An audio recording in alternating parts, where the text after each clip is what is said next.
Well, we're back with Ipswich Town at the end of the January transfer window, and we're going to need a little bit of help here. Yes, things have picked up and we're starting to look a lot better, but we've not got a thick enough squad. And with the game soon to be coming thick and fast, we're going to need some assistance if we want to make the playoffs.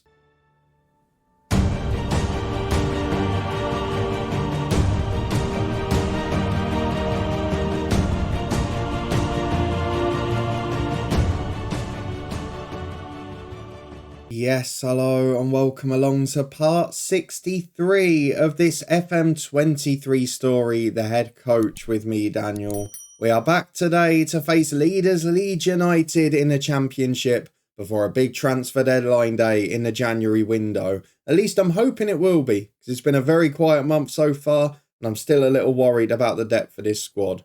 So if you're looking forward to seeing what happens and whether we can shock the leaders, as we didn't manage in the FA Cup, as you can see at the top right, then please do put a thumbs up on it. But let's go and talk about our recent form, because aside from that game against today's opponents, we've been getting on pretty well, and it continues what has been a bizarre pattern to the season. And that bizarre pattern, if we have a look at the schedule, is no real pattern at all, because we've had that spell where lots of goals have been going in at both ends, where we've been winning every week, where we've been losing every week, where we've had lots of draws, and now we have thankfully had a pretty long unbeaten run. But it's a pretty hilarious one as well, because as you can see as part of the last episode and since it as well, we have had 8 games unbeaten in the league. 5 in a row were clean sheets, including the 2-0 nils you saw last time, and 3 good wins against sides further down the division. Then this month, we've suddenly started conceding big goals. 2 against Stoke, 5 in the cup against Leeds, and then 1 against West Brom 2. I've again adjusted the corners, gone almost fully man for man like we have in the distillery save, because it works so much better. But otherwise, the results have been good and a lot of big 1 and 2-0 wins. So despite trying to play more football and play more aggressively, the results have ended up going on a spell very similar to last year.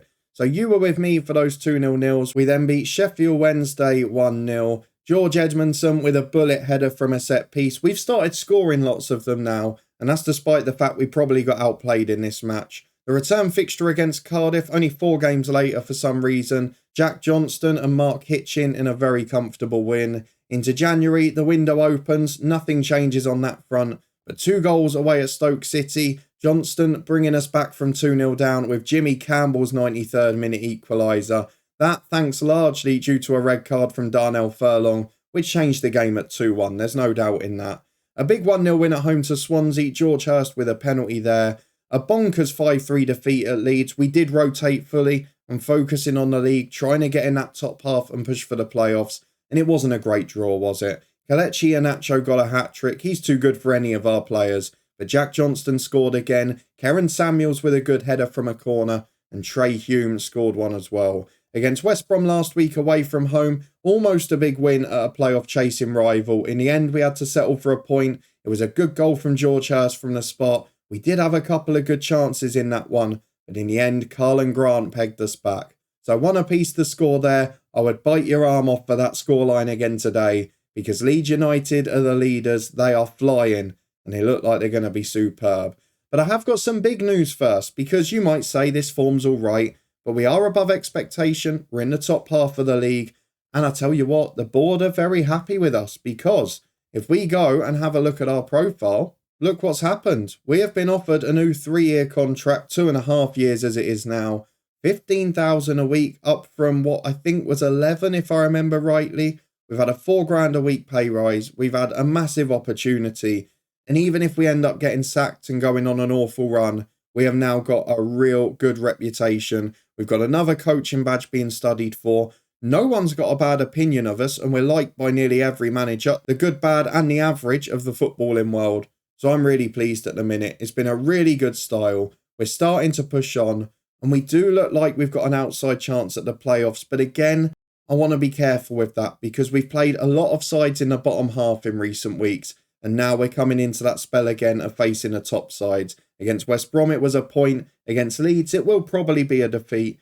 And then next month, we've got a bit of a mix and match. So I'm not sure what to expect from that. But for now, let's talk about the transfer window, because it is a big end to come up. It's 250 odd grand remaining on a transfer budget.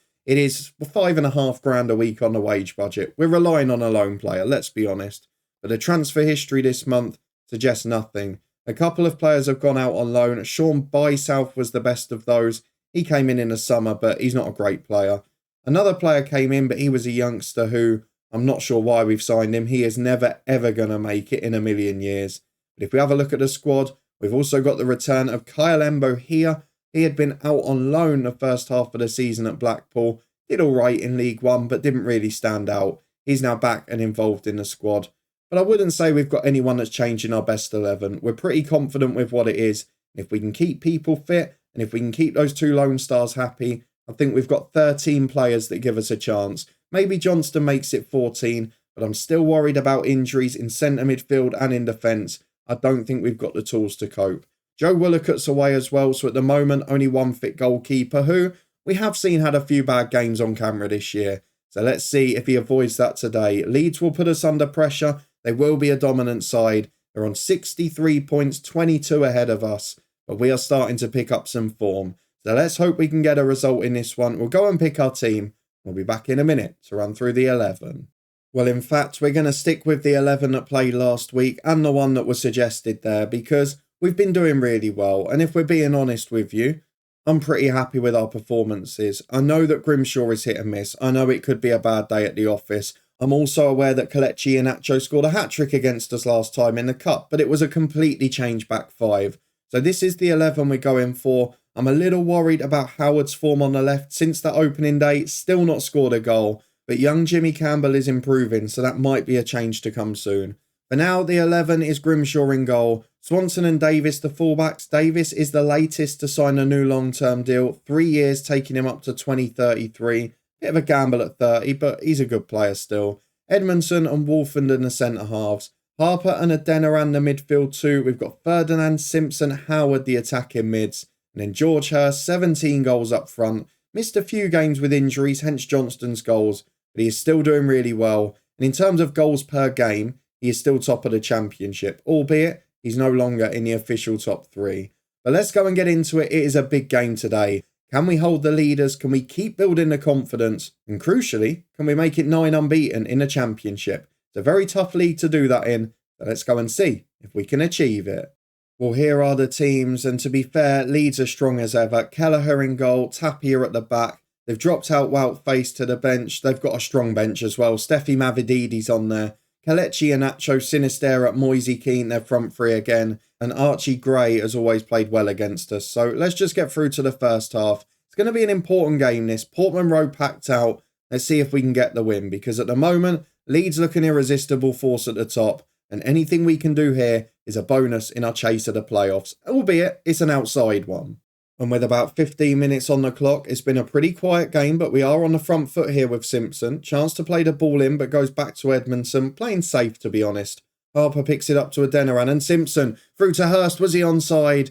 Doesn't matter. The finish wasn't great, but it is out for a corner kick. The chance isn't gone. It's an opportunity for Davis with the outswinger. We've got loads of big men in the box, but again, we've still lost and won plenty of headers respectively. We've been a threat attacking set pieces, poor defending them, as Adeniran keeps it in on the byline. Loses possession, is cleared away by Leeds. Been an even game so far, a quiet 20 minutes, but at the moment, still goalless here, which I'd take. As Tapia, the skipper, goes long for the visitors. Moise Keane beaten to it by Swanson. Bit of a mismatch in ability. Keane cuts in, blazes his shot over. But the way he got through there was so simple. What a player he looks at this level. And to be fair, Leeds are now starting to get on top. So we're 10 to the break. Just going to drop to cautious for the last 10 and the first 10 of the second half. Make sure we see this out, get ourselves on the board. And then later on, we can push again if need be. Because we might have the fitness advantage with Leeds playing cup games. So let's get to the fans their money's worth. Let's show how good we are.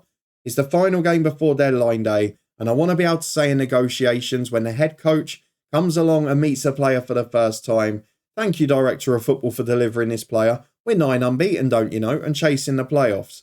With just over an hour gone, that is still the case at the minute. We're going to go back to balanced. We're going to take Howard off. He's on a yellow. He's played poorly. He's all over the shop. So Jimmy Campbell, inverted winger, on you come. We're also going to take off Simpson, who's been struggling a bit recently. Dougie Miller will come on for him. Adeniran struggles at times as well. The two centre-halves not having the best game, but I'm going to leave it at 2. George Hurst will come off soon as well. Not been back to fitness for long.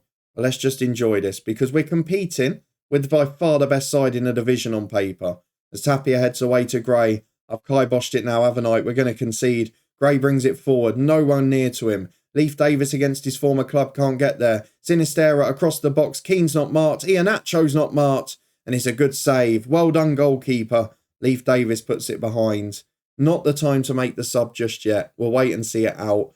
So if you look at this now, we've only got 2 zonal markers. All the rest are man-to-man. And I'm hoping that will make a difference as the ball comes in again. Swanson gets there first. Miller will bring it away. Can we get on the counter here? They're a little bit overcommitted here, Leeds. Miller down the left. He's not got much support. Inside of him, there's a man making a run now. But Miller took too long. It's back to Davis. He tries to dink it in. The ball is poor.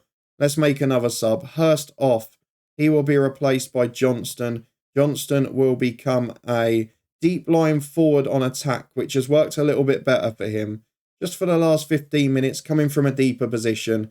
This is a free kick for Leeds into the box. Header at the back post. What is the goalkeeper doing? Firstly, the big centre-half Wolfenden. We've gone man for man. He's 6'3". He's been bullied out of that header.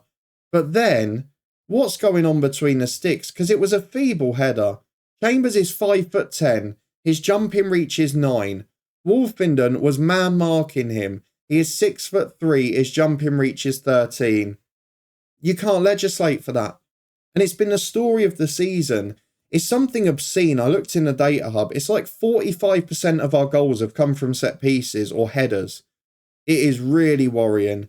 We're going to make the last subs. Leif Davis at left back will come off for Mola or Hume. Probably Hume. And then in midfield, Adeniran replaced by Alex Mowat, another former Leeds player. So let's get into the last 10. We've been a very even match for them at times in this match. They're getting away in the stats now. We're going to go positive, but I'm not sure we get something out of it. But again, it's a game that we've lost on a set piece, and otherwise we've been very strong. So happy with the performance. Still very angry about the set piece defending, because that's man for man. 6'3" centre half, losing out to 5'10" winger. The goalkeeper didn't cover himself in glory, but apparently still the best performer. The 8-game unbeaten run has ended. On to deadline day. Can the director of football give us any new weapons in our armoury? Let's go and find out.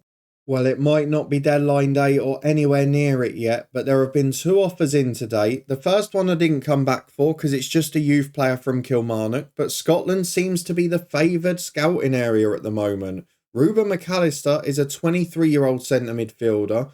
From the looks of it, he seems to be a bit more of a muchness. I'm not sure what the offer is because there's no fee overall or anything there, and there's no information on the type of offer, but Ruben McAllister, maybe it's an inquiry. I'd imagine there's going to be a few outs on deadline day, so maybe that's what McAllister is for. At the moment, though, don't know what the offer is, and it doesn't suggest there's one there. Oh, in fact, it fell through before it was made.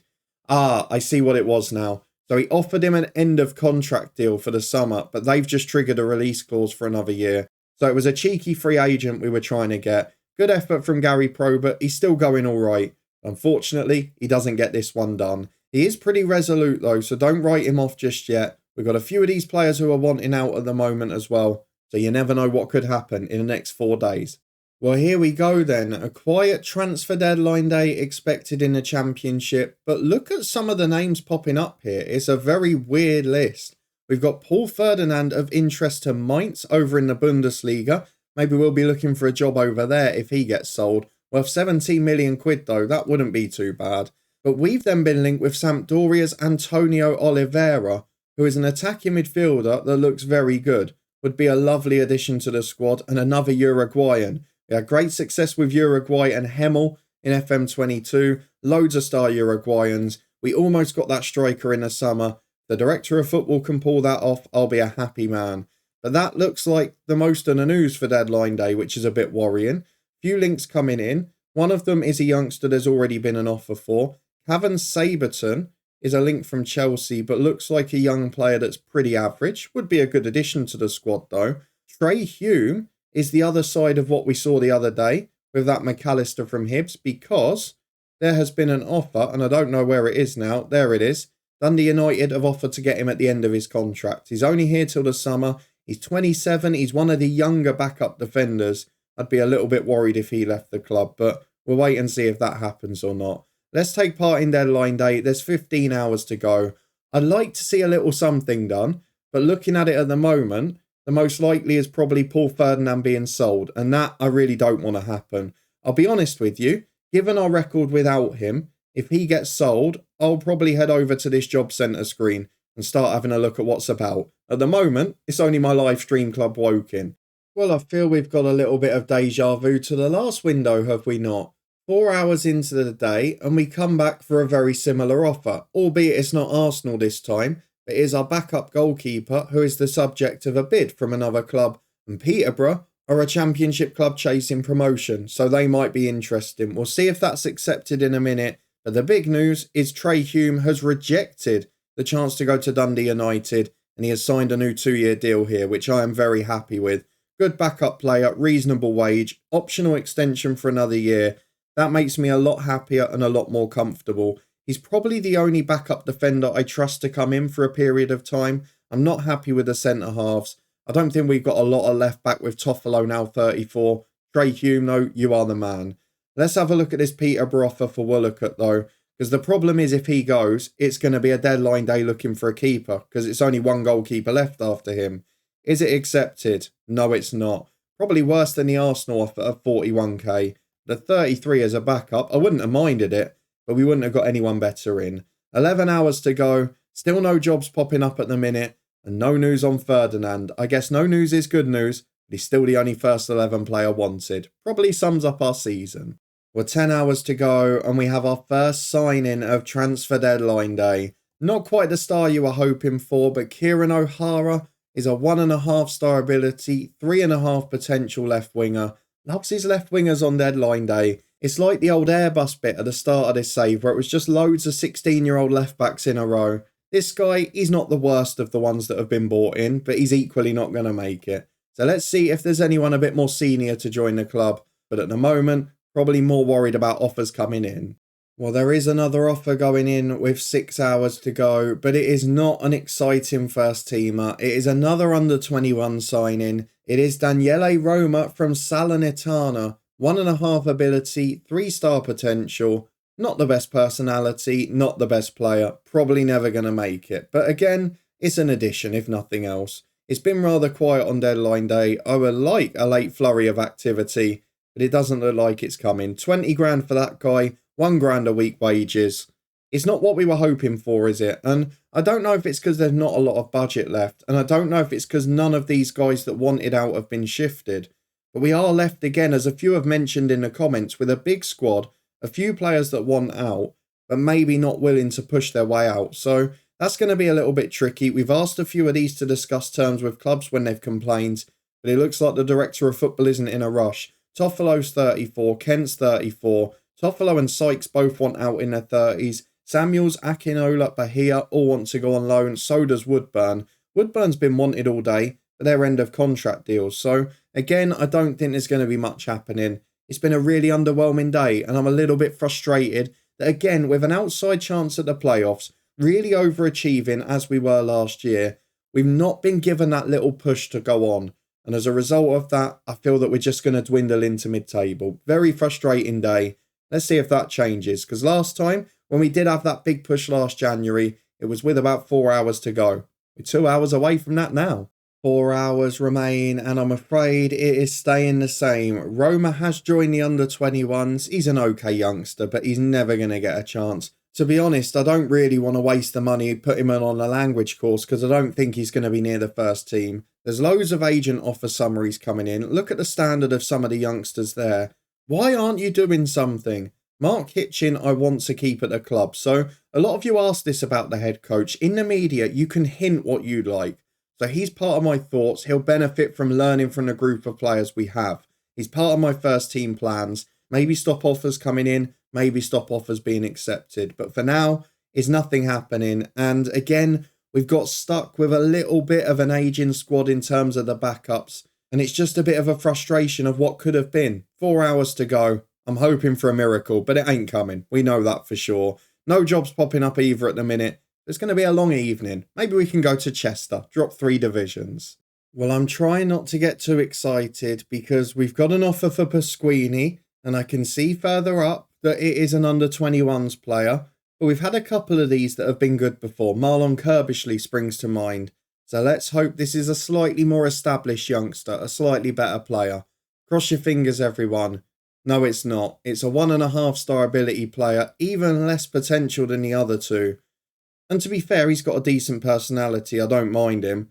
But he is worse than the players we had at Bromley in the National League. So it doesn't look like we're getting any senior players on deadline day. We are also looking for Ben Woodburn to leave. I want him to commit. No. He has to decide what's important to him. We'll see. I'm just going to say I really don't know because those answers all a bit ambiguous. Pasquini might join the club with 2 hours left. No senior players for the second deadline day in a row. I'm beginning to get some Chris Casper vibes from this. Well, the transfer deadline passes after a thoroughly underwhelming day yet again. Nothing happening for us, just a couple of players out on loan, one youngster for the 21 squads and then a few more on deadline day, but nothing of note. Player wage expenditure in this league, we're now down to 19th, a couple of others improving to take them further up the table. It does show how well we're doing though to compete for that top half with the likes of West Brom, with the likes of QPR, who have got much bigger wage bills than us, extra 100 grand a week. So let's go and get through to the schedule, have a look at when Wiener's going to be back, and we probably need to come up with this in conjunction with the league table. So I'm looking around the midway point between Derby and QPR. Whereabouts are those guys in the league? Derby are 6th, Coventry and Sheffield United, the two directly below us. So 2 of those games will be perfect. Of course, unless we start the slide again, which we did not long after this time last year. But what do you think of that? Has the director of football left us with a decent squad and that's the reason he hasn't done anything? Or have we been shafted a bit by our higher-ups here? Let me know what you think down in the comments. If you did enjoy this episode, a spirited effort against Leeds, then please do put a thumbs up on it. Let me know where you think we'll finish down in the comments. I'm a little unsure. It's been a very unpredictable season. It's been up and down. But with those sides coming up in and around us, I suspect it's going to be determined by how we do against those. We've generally picked up draws or wins against the bottom sides. We've generally lost or drawn against the top sides. What will we do against that bunch in the middle? I hope you'll come and join me next time to find out. If you want to stay up to date and make sure you don't miss a thing, subscribe and turn that notification bell on. Before we're back here in a couple of days' time, we'll have our Build a Nation tomorrow. You can find that playlist up in the eye above. It's been a big season over there. There's also links up in the eye above to the Twitch channel, the football podcast, and so much more. But thank you as always for watching, your incredible support with the channel. Keep your eye on the community page later because there will be an update relating to Sundays from next week.